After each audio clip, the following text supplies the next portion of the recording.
Inter Milan mulai mempersiapkan diri jelang laga tandang berat melawan Atalanta di Bergamo pada Minggu mendatang. Setelah kekecewaan yang dialami di Riyadh, skuad Nerazzurri kembali berkumpul di pusat latihan Pinetina untuk menjalani sesi latihan perdana.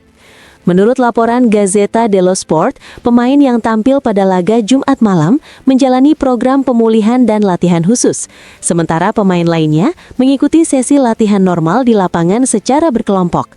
Kabar positif datang dari Piotr Zielinski yang telah pulih sepenuhnya setelah sempat meminta pergantian sebelum adu penalti melawan Bolonya. Kondisi otot fleksornya dinyatakan baik. Sementara itu, Matteo Darmian masih belum bisa kembali berlatih bersama tim. Meski ikut dalam rombongan ke Arab Saudi dengan harapan bisa tampil di final, Darmian masih membutuhkan waktu beberapa hari untuk pulih. Ia menjalani latihan terpisah bersama pemain cedera lainnya, yakni Di Gennaro, Acerbi, dan Denzel Dumfries.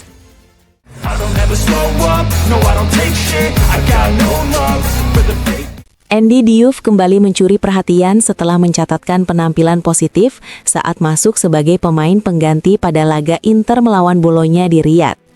Mantan pemain Lens itu dinilai mampu memberikan energi dan dinamika di sisi kanan, tampil lebih menonjol dibandingkan Luis Enrique yang masih terlihat kurang percaya diri.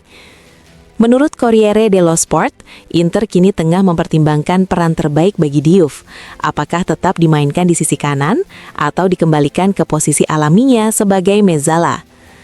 Meski berkaki kiri dan cenderung masuk ke tengah lapangan untuk memanfaatkan akselerasi serta kemampuan melewati lawan, Diouf terbukti mampu beradaptasi sebagai pemain sayap. Namun, kebutuhan Inter untuk memaksimalkan lebar permainan menjadi faktor penting dalam penentuan posisinya. Setelah melewati masa adaptasi, kepercayaan diri Diouf terus meningkat dan performanya mulai memberikan jawaban meyakinkan. Karakteristiknya yang memiliki perubahan kecepatan dan mampu menciptakan keunggulan dinilai dapat memberi dimensi berbeda pada permainan Inter, yang selama ini terlalu bergantung pada penguasaan bola. Meski demikian, aspek bertahan masih menjadi catatan. Laga tandang melawan Atalanta di Bergamo disebut-sebut bisa menjadi ujian krusial bagi perkembangan Diouf.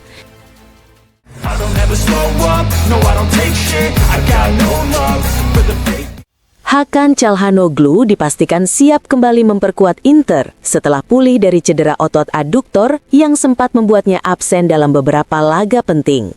Gelandang asal Turki itu kini kembali berlatih penuh bersama tim dan bersiap memimpin permainan Nerazzurri. Menurut laporan Gazzetta dello Sport, Çalhanoğlu akan kembali menjadi kunci permainan Inter jelang laga melawan Atalanta. Musim ini, ia mencatatkan performa impresif dengan torehan 7 gol dan 3 assist di Serie A dan Liga Champions. 6 golnya di kompetisi domestik bahkan sudah melampaui catatan musim lalu yang diraih dalam jumlah pertandingan jauh lebih banyak. Proses pemulihan Çalhanoğlu dinilai sangat penting bagi skema permainan pelatih Kifu.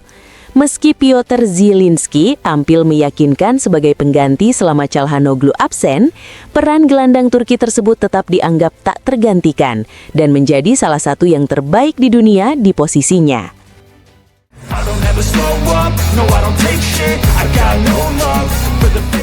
Inter menegaskan komitmennya terhadap program peremajaan skuad yang telah dijalankan sejak bursa transfer musim panas lalu. Menurut laporan Gazzetta dello Sport, langkah-langkah transfer terbaru menunjukkan arah kebijakan tersebut dengan pengecualian pada perekrutan Akanji. Kebijakan peremajaan itu dipastikan akan terus berlanjut dalam waktu dekat tanpa perubahan arah. Sementara itu, manajemen Inter juga memantau dengan cermat sejumlah pemain muda yang masih berada dalam kendali kontrak klub. Dua nama yang menjadi perhatian utama adalah gelandang asal Nigeria, Akin Sanmiro, yang tengah menunjukkan performa positif bersama Pisa, serta pemain Serbia Aleksandar Stankovic yang saat ini membela Bruges dan memiliki klausul pembelian kembali.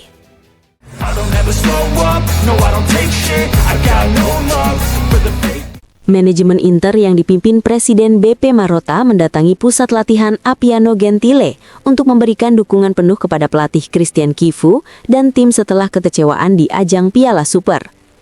Menurut Gazzetta dello Sport, pertemuan tersebut berlangsung dalam suasana tenang, tanpa dramatisasi, namun tetap disertai evaluasi jujur atas kegagalan yang kembali dialami di Riyadh. Kekalahan Inter terjadi lewat adu penalti setelah penampilan yang dinilai tidak mengecewakan melawan lawan yang selama beberapa tahun terakhir kerap merepotkan Nerazzurri dan tim-tim besar Italia lainnya. Dalam diskusi bersama Chifu dan staf, manajemen membahas berbagai isu, mulai dari kebutuhan teknis di sisi kanan akibat absennya Dumfries, hingga persoalan lama yang kerap muncul dalam laga-laga besar. Pertemuan tersebut bukan rapat krisis, melainkan dialog berkelanjutan yang menegaskan dukungan total klub terhadap Chifu. Dalam 6 bulan pertamanya, pelatih asal Rumania itu dinilai berhasil membangun kembali kepercayaan diri dan mental tim, sekaligus menjaga Inter tetap berada di puncak klasemen Serie A, serta di jalur lolos ke babak 16 besar Liga Champions. Meski demikian, manajemen menilai masih ada aspek yang perlu diperbaiki. Inter kini diharapkan meningkatkan agresivitas dan mentalitas bertanding sebagai langkah lanjutan dalam proses pembangunan tim di bawah asuhan Chifu.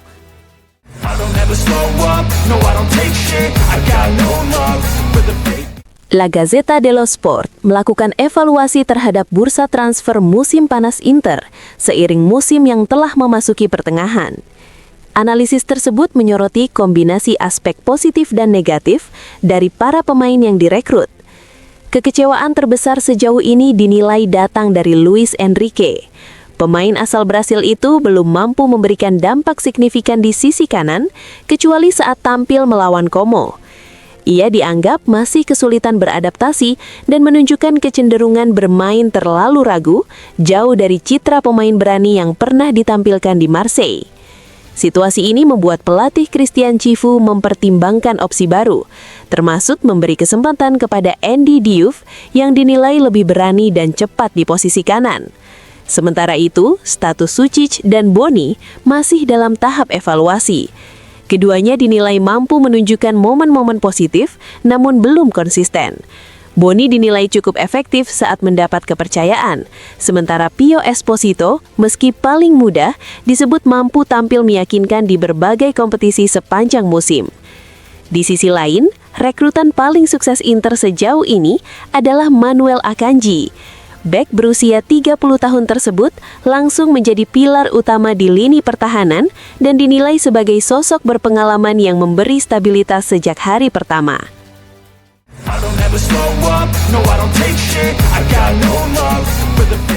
Riccardo Trevisani mengkritik kekalahan Inter di semifinal Supercoppa Italiana melawan Bologna. Dalam analisanya di acara Pressing, Trevisani menilai bahwa kalah meski bermain baik justru memperberat situasi Inter, karena menunjukkan adanya masalah yang lebih dalam. Menurut Trevisani, kesalahan yang dilakukan Inter terus berulang meski terjadi pergantian pelatih, sementara para pemain inti tetap sama.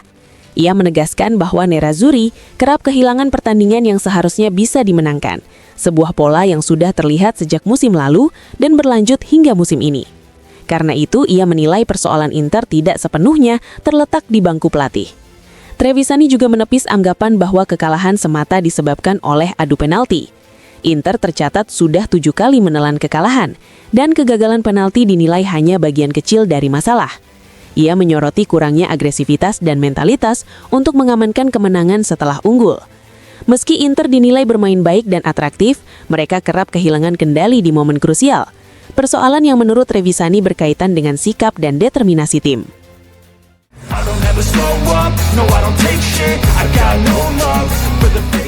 Legenda Inter, BP Bergomi, merayakan ulang tahunnya yang ke-62 dengan berbagi pandangan tentang musim Serie A dan perjalanan Inter dalam wawancara di Radio Anchiolo Sport. Bergomi menilai Juventus sebagai tim yang paling berpotensi berkembang di antara para pesaing papan atas, sementara Milan dinilai memiliki talenta besar, namun masih membutuhkan penyerang tengah untuk menyeimbangkan permainan mereka. Terkait Inter, Bergomi menilai Nerazzurri tidak selalu menjadi tim terkuat dalam beberapa musim terakhir, tetapi mampu tampil cerdas dan kompetitif. Menurutnya, Inter kerap terlihat meyakinkan saat bermain baik, namun masih memiliki kelemahan struktural yang muncul dalam laga-laga besar. Meski demikian, Bergomi menekankan bahwa Inter tetap berada di jalur yang tepat di bawah pelatih Christian Chifu dan membutuhkan kesabaran, terlebih dengan adanya pergantian pelatih serta usia skuad yang relatif matang. Bergomi juga menyoroti komposisi lini tengah Inter yang dipenuhi pemain dengan kemampuan mengalihkan bola, namun masih membutuhkan pemain depan yang kuat dalam duel 1 lawan 1, serta bek cepat untuk mendukung garis pertahanan tinggi. Absennya Dumfries membuat serangan Inter cenderung bertumpu di sisi kiri, meski ia menilai peran Piotr Zielinski cukup menutup absennya Hakan Çalhanoğlu. Terakhir, Bergomi mengapresiasi pendekatan Cifu dalam melibatkan seluruh pemain, termasuk keputusannya merotasi skuad di semifinal Piala Super. Ia juga mengkritik jadwal Piala Super yang digelar pada Desember dan menyarankan agar ajang tersebut sebaiknya dimainkan 1 pekan sebelum dimulainya musim kompetisi.